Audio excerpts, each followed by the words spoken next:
அனைவருக்கும் வணக்கம். நாம இன்னைக்கு 8ஆம் வகுப்பு இயல் 2ல் உள்ள இலக்கண பகுதியான மயங்கொலிகள் அப்படின்ற பாடத்தை பார்க்குறோம். மனம், மனம் மேலே உள்ள இந்த 2 சொற்களையும் பாருங்க. உச்சரிக்கும் போது ஏறத்தாழ ஒன்று போலவே இருக்குது. ஆனால் இரண்டுக்கும் இடையே பொருள் வேறுபாடு இருக்குது. மனம் அப்படின்னு 3 சொல்லி நா வந்தால் அது திரு மனத்தை குறிக்கிறது. மனம் அப்படின்னு 2 சொல்லி நா வரும் பொழுது அது மனசை குறிக்குது. இவ்வாறு உச்சரிப்பில் கொஞ்சமே வேறுபாடு வருங்க. சிறிதளவு மட்டுமே வேறுபாடு வரும். அப்படி சிறிதளவு மட்டுமே வேறுபாடு வரக்கூடிய ஒலிகளை தான் நம்ம மயங்கொலிகள் அப்படின்னு சொல்கிறோம். சிறிதளவே வேறுபாடு உடைய ஒலிகளை மயங்கொலிகள் என்கிறோம். மயங்கொலி எழுத்துக்கள் 8 இருக்கிறது. நா, நா, நா, லா, லா, லா, ரா, ரா என்று 8 எழுத்துக்கள் இருக்கிறது. இந்த எழுத்துக்கள் அன்னத்தின் நடுவில் பிறக்கக்கூடிய எழுத்துக்கள் பார்த்தீங்கன்னா லா, நா, ரா 3 எழுத்துக்களும் அன்னத்தின் நடுவில் பிறக்கும்.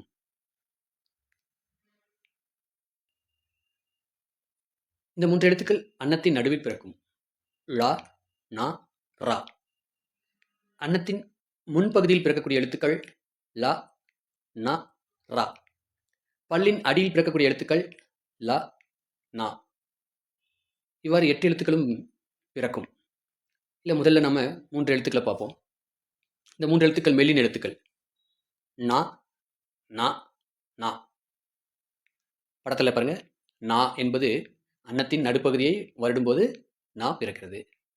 நா பிறக்கிறது. நா என்பது அன்னத்தின் முன்பகுதியில் பிறக்கிறது. நா என்பது பல்லின் அடியில் பிறக்கிறது.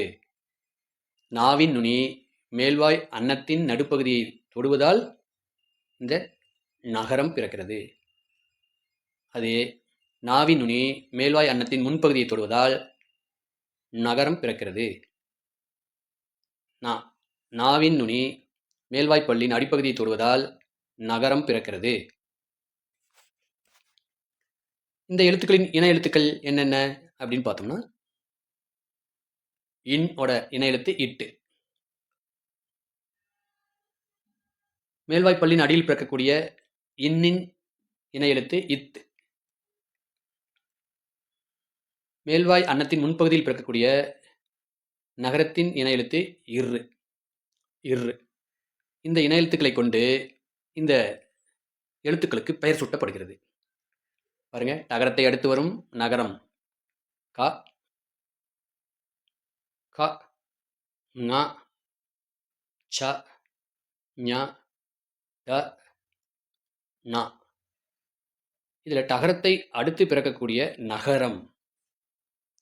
ஆகவே இது டன்னகரம் என்று அழைக்கப்படுகிறது. இதுக்கு டன்னகரம் என்று பெயர். அதே தகரத்தை அடுத்து பிறக்கக்கூடிய நகரத்திற்கு தன்னகரம் என்று பெயர். ரகரத்தை அடுத்து பிறக்கக்கூடிய நகரத்திற்கு ரன்னகரம் என்று பெயர். இப்படி ஒவ்வொரு எழுத்திற்கும் அதற்கு முன் உள்ள எழுத்தினை பொறுத்து பெயர் சூட்டப்படுகிறது. தெரிந்து தெளிவோம். சொற்களில் நா, நா இடம்பெறும் வகை. டா என்னும் எழுத்துக்கு முன் இன் வரும். ஆகவே டாக்கு முன்னாடி இன் வரும். சொற்களில் பாருங்க, கண்டம் அப்படின்ற சொல்ல நம்ம இப்போ பார்த்தோம்னா டாக்கு முன்னாடி இன் வந்திருக்கு. வண்டி டா வரிசையில் டி வருது, அதற்கு முன்னாடி இன் வந்திருக்கு. நண்டு டா வரிசையில் டூ வருது, அதற்கு முன்னாடி இன் வந்திருக்கிறது. அதுபோலவே ரா என்னும் எழுத்துக்கு முன் இன் வரும். மன்றம் ராக்கு முன்னாடி 2 சுழி இன் வருகிறது. 2 சுழி நாவோட இன் வருது. நன்றி ரா வரிசையில் ரீ வருகிறது, அதோட இன எழுத்தான இன் வருகிறது. கன்று ரா வரிசையில் ரூ வருது, அதோட இன எழுத்து முன்னாடி இன் வருகிறது. இப்படி சொற்களை நாம் எழுதும் பொழுது அதோட இன எழுத்து வர வேண்டும் என்பதை நாம் தெரிந்து கொள்ள வேண்டும். நகரம் வர வேண்டிய இடத்தில் நகரம் எழுதப்படுமானால் பொருள் மாறுபடும். எப்படி அப்படின்னு பார்த்தீங்கன்னா வானம் அப்படின்னு சொல்றோம். வானம் வா. எடுத்துக்காட்டாக வானம் வெடி என்ற பொருளை தரக்கூடியது. வான வேடிக்கை. இது வானம் ஆகாயத்தை குறிக்கிறது. பனி வேலை, பனி குளிர்ச்சி. ஆகவே நகரம் வர வேண்டிய இடத்தில் நகரம் எழுதப்படுமானால் பொருள் மாறுபடும். அடுத்ததாக லகர, லகர, ழகர எழுத்துக்கள். லா மேற்பற்களின் அடியை தொடுவதால் லகரம் தோன்றும். இந்த லகரத்திற்கு வகர லகரம் என்று பெயர் உண்டு. லா வா போன்றே இருப்பதால் இது வகர லகரம் என்று பெயர் உண்டு. அடுத்ததாக லகரம். நாவின் இரு பக்கங்கள் தடித்து மேல் அன்னத்தின் நடுப்பகுதியை தொடுவதால் லகரம் தோன்றும். இந்த லகரம் 2 சுழி நா போன்றே இருக்கும். ஆகவே நகர லகரம் என்று இதற்கு மற்றொரு பெயரும் உண்டு. ழா தமிழ் மொழியின் சிறப்பு எழுத்து ழா. நாவின் நுனி மேல் நோக்கி வளைந்து அன்னத்தை வருடுவதால் ழகரம் தோன்றும். ழா தமிழுக்கு உரித்தான சிறப்பு ஒலி. எனவே இதனை சிறப்பு லகரம் என்று சொல்கிறோம். மா எழுத்து போலவே இருப்பதால் இதற்கு மகர ழகரம் என்று ஒரு பெயரும் உண்டு. இதோட பொருள் வேறுபாடு அறிவோம். விலை பொருளின் மதிப்பு. விலை உண்டாக்குதல், விளைதல்.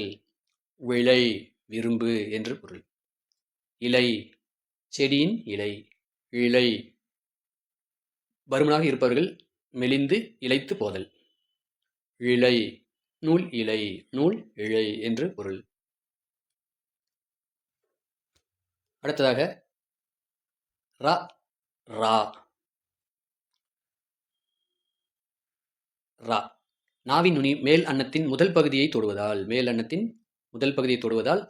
ரகரம் தோன்றுகிறது. ரகரம் இடையின எழுத்து என்பதால் இதை இடையின ரகரம் என்றும் சொல்கிறோம்.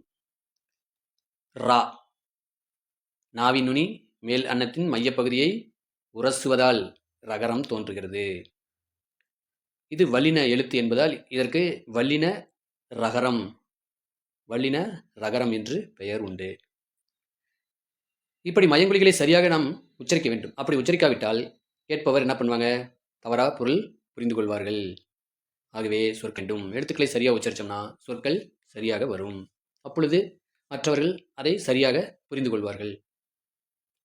இந்த ரகர ரகர பொருள் வேறுபாடு. ஏரி நீர்நிலை.